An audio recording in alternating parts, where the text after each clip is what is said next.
শেখ হাসিনাকে দেশে ফিরিয়ে আনার শপথ নিয়েছেন গোপালগঞ্জ জেলা আওয়ামী লীগের নেতারা। বুধবার দুপুরে গোপালগঞ্জের টুঙ্গিপাড়ায় বঙ্গবন্ধু শেখ মুজিবুর রহমানের সমাধিসৌধে দাঁড়িয়ে তারা এই শপথ নেন। জেলা আওয়ামী লীগের সভাপতি মাহবুবুর আলী খান এই শপথ বাক্য পাঠ করান।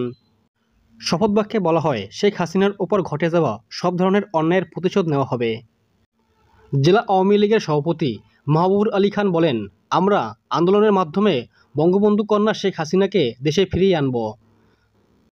জামায়াত বিএনপি যে নৈরাজ্য সৃষ্টি করেছে আমরা তা রুখে দেব। জেলা আওয়ামী লীগের সাধারণ সম্পাদক জি.এম. শাহাবুদ্দিন আজম বলেন, আমরা যতদিন পর্যন্ত আমাদের নেত্রীকে দেশের মাটিতে ফিরিয়ে আনতে না পারব ততদিন আমরা ঘরে ফিরব না। প্রয়োজনে আমরা কঠোর আন্দোলন শুরু করব। এছাড়া এই সমাবেশে উপস্থিত ছিলেন আওয়ামী লীগের বিভিন্ন নেতাকর্মীরা।